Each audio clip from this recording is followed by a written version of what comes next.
ये आदमी तुरंत राते रात इनको अरेस्ट करके इनको जेल में डाल के इनका पैसा लेना है और जिल्लत बगैर उठाए 24 घंटे में ये बोले और 8 या 10 घंटे में उनका पैसा आलम पाशा की तरफ से कर्नाटका की पूरी आवाम वापस करेगी।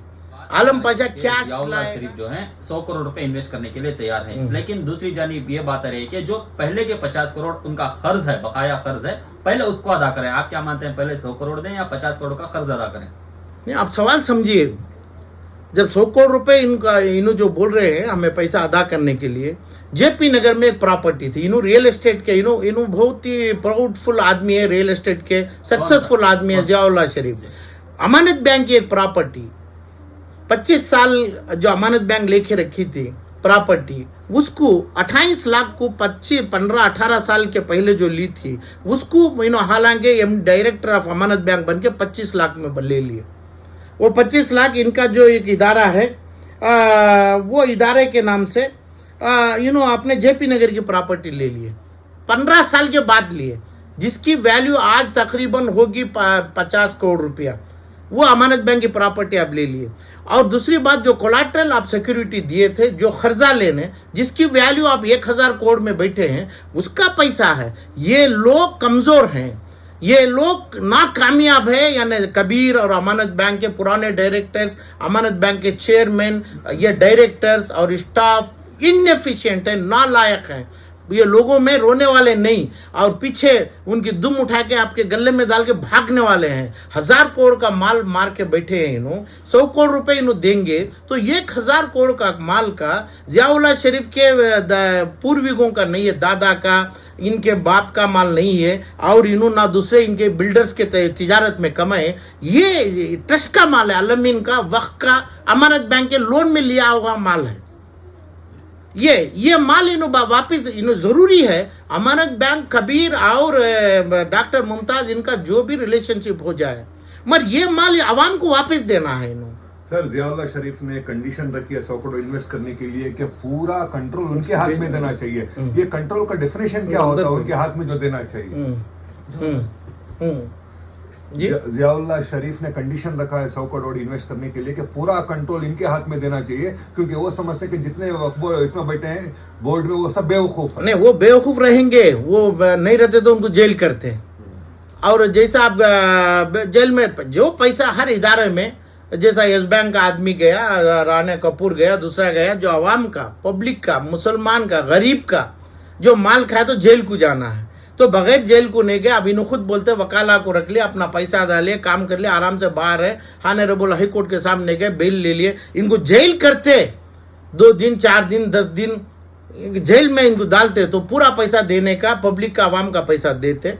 और जैसा कबीर साहब बताए कि भाई कबीर साहब की कमजोरी है, इनको छोड़े हैं। जो कमजोर आदमी छपे हुए, डरे हुए, रोए हुए, भागने की तैयारी में हैं और उनको फोर्स नहीं है, 12 डायरेक्टर की जगह 5 डायरेक्टर के साथ बैठे हैं, सपोर्ट नहीं है, ऐसा ही बोलते हैं। जो बीजापुर की 260 मेडिकल एकड़ के साथ मेडिकल कॉलेज, अलमीन की 500-300 करोड़ के माल के साथ जो हैं ये कब्जा करके बैठे हैं। तो ये बोलो कि भाई ये कानून छोड़िए, पब्लिक में आवाम को बोलो कि भाई आवाम को वापस दीजिए। ये आपका पैसा क्या है? तुम्हें 100 करोड़ बोल रहे हैं, नहीं, तुम्हें कितना पैसा डाले, तुम्हें टाइम लगे डिस्पोजल डिस्कशन के लिए, आपको 24 घंटे टाइम में ये पैसा आपको वापस आ जाएगा।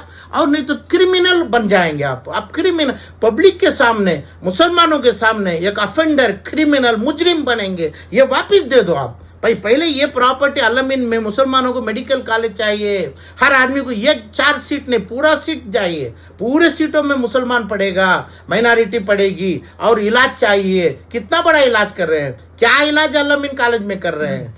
तुम्हें ये पैसा तुम्हें तुरंत पहले ये देना है। इनकी कमजोरी से इन्हों बाहर है, कबीर की, अमानत बैंक की सिर्फ 4 आधे पौ डायरेक्टर्स की कमजोरी में इन्हों बाहर है। नहीं तो इन्हों अंदर जेल में डालते तो इन्हों पैसा पूरा देके हाई कोर्ट से ऑर्डर लेके बाहर आते। सर, आप गिरफ्तारियों की मांग कर रहे हैं, किस किस को गिरफ्तार करना? गिरफ्तार जो पैसा खाए हैं, जो आदमी जो इनएफिशिएंट बैठा है, कबीर इनएफिशिएंट, डरा हुआ, भागा हुआ जो बैठा है खा के, वो पहले अपनी सीट को बोलना मैं काबिल नहीं हूं, मैं फिर आ नहीं सकता हूं, तो अपने घरों के काम वालों को लाके तुम्हें शेयर होल्डर बना लिए अवाम के माल के ऊपर। जो 1300 करोड़ का माल है, इसकी मुंह जबान नहीं बोल रहे हैं, कोई केस डालने के लिए आपको ताकत नहीं है, आगे खड़ के उनका हाथ पकड़ के उनके हाथ को कानून में देने का नहीं है। इन्हों जो करते हैं उसके ऊपर आप आंसू बहा रहे हैं। इन्हों जो ताकत से करे उन्होंने आंसू बहा रहे हैं। सर, इस मामले में बहुत सारे नाम हैं, तो गिरफ्तारियां किस को करना चाहिए? गिरफ्तार जिसको देखो करने वाले पहले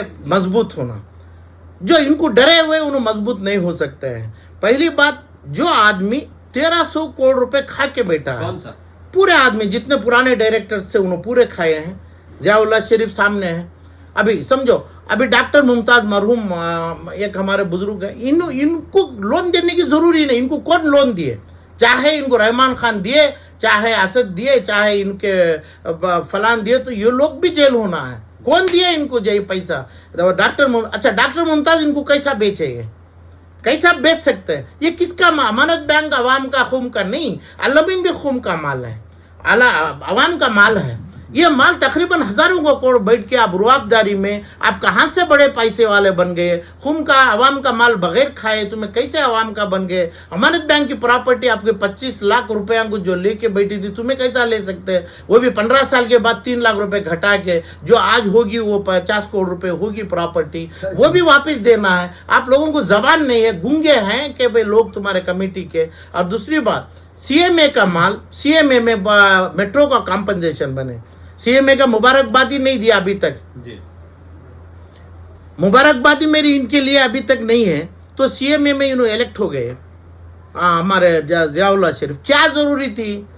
कौन आपने रिजवान, क्या नाम वो अपने इंडिया बिल्डर्स के वो जो भी है, रिजवान है, जो भी है, उन्हों और इन्हों, क्या है तुम्हारा कुर्सी कौन सी है? खून के माल में रियल एस्टेट के नमूने से तुम्हें प्रॉपर्टी कई करोड़ रुपए, 50 से 75 करोड़ के मेट्रो में सेल करके तुम्हें रियल एस्टेट के निगाह में, रियल एस्टेट के अंदाज पे तुम्हें लोग डेवलपमेंट करने क्यों पैसा इन्वेस्ट किए? जैसा आप अभी तो ऐलान करे 100 करोड़ का, ऐसा ये 50 करोड़ रुपए 75 आए हैं, मैं क्या करना, कौन से मुसलमान को करना? कभी आपको शर्म नहीं आए क्या लोगों को पूछने? लोगों को अमानत बैंक में बैठी है सीएम में, लोगों को बुला के पूछे नहीं ना। अच्छा, आपके वोटर्स कौन है? 400 वोट डाल देंगे तो कर्नाटका के पूरे आपके पास जितने 200 लाख मुसलमानों के आपको हो गया क्या? आप फोर्स्ड इलेक्शंस में आ रहे हैं। तो इसलिए मेरे तरफ से आपको अपील है, मैं बहुत हमदर्दी से मैं बोल रहा हूं, आप ये कुर्सी छोड़िए, आप कुर्सी दे दो। आपको इलेक्शन नहीं, आपको सजाएं नहीं, आपको कोर्ट नहीं, आप ये कुर्सी के लायक हैं क्या? जियाउल्लाह शरीफ यानी जो प्रेस्टीज का जो डायरेक्टर है वो, आप बोलिए, आप कुर्सी छोड़िए और जो इतनी प्रॉपर्टी है इसकी अलमीन कॉलेज की आवाम को ये आप वापस दीजिए, आपकी कुर्सी आवाम को वापस दीजिए। आपके लोग, आपके चपरासियों को रखिए, आप जो बना ले रहे हैं आपके साथ, ये नहीं चलेगा। कर्नाटक के आवाम के सामने जब आप खड़ गए 100 करोड़ के साथ, अभी यही आवाम के साथ बोल के आप वापस कर्नाटक अमानत बैंक का पैसा भी वापस दीजिए। देना क्या नहीं, आवाम को बोलिए, कोर्टों में नहीं। और ये प्रॉपर्टी जो अलमीन की है वापस क्यों नहीं पूछे कबीर? क्यों? उन्होंने खुद लोन दिए थे, इसकी कोई कोलाटरल सिक्योरिटी नहीं लिए। क्यों नहीं लिए कोलाटरल सिक्योरिटी? कोई पागल खाने में पागल नहीं करता जो अमानत बैंक में करे हैं। उनका रोना और उनकी तकलीफ उनके लिए वो बहुत ज़्यादा है, क्योंकि इनको संभालने के लिए वो ताकत अल्लाह उनको बख्शा नहीं है। क्योंकि ये लोगों को जब तक इनको जेल के सलाखों में नहीं देखते थे, पैसा नहीं लेते थे, और दूसरी बात अमानत बैंक अलमीन का पैसा और सीएमए का जेपी नगर की जो प्रॉपर्टी वापस नहीं लेते, इन्हों वापस लेना। अभी मेरी ज़िंदगी खुद 1 साल से 5 साल की, जियाउल्लाह शरीफ की कितने साल जीएंगे? अल्लाह को क्या जवाब देंगे? खबर में क्या समझ के कदम रखेंगे? तो अवाम का माल वापस दो ना। तुम्हें जो बहुत बड़े बिलियनर बन गए, किसके माल से बने? 1000 करोड़ का माल बना, जेपी नगर का माल लिए, इधर खर्चा लेके आप पैसा नहीं दे रहे, कहाँ से बन गए? क्या सूरत से आपका चेहरा लेके आप पर्सनालिटी बन के लोगों के सामने में बहुत बड़ा मालदार बोल रहे हैं? आप मालदार कैसा? आवाम के पैसे में मालदार को सर झुक के बात करना है आप, और ये पैसा वापस पूरा तुरंत देना है। इलेक्शन, कोर्ट, ये कोई मायने नहीं रखती है। आप क्या ज़हीन लोगों की, आवाम की तकलीफ ये देखते हुए शर्मा के खबर की तंगी को डर के आप वापस दीजिए, कानून और एडवोकेट्स को आप मत यूज करिए। और दूसरी बात, सीएमए में जो घोटाला करे उन्होंने पब्लिक को, जैसे आप जैसे लोगों के सामने लाए, क्यों आप लोग अंधे थे, आप लोग गूंगे थे, क्यों आपके सामने लाके बगैर लय के रियल एस्टेट में पैसा इन्वेस्ट किए?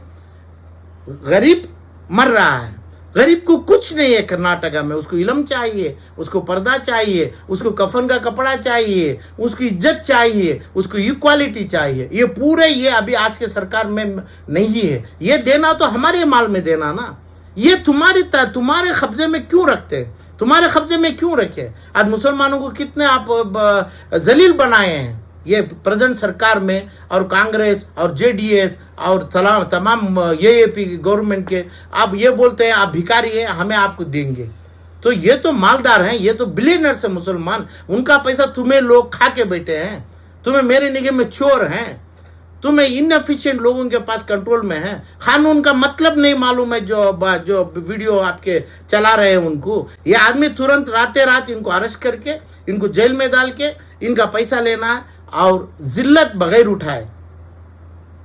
24 घंटे में ये बोले और 8 या 10 घंटे में उनका पैसा आलम पाशा की तरफ से कर्नाटका की पूरी आवाम वापस करेगी।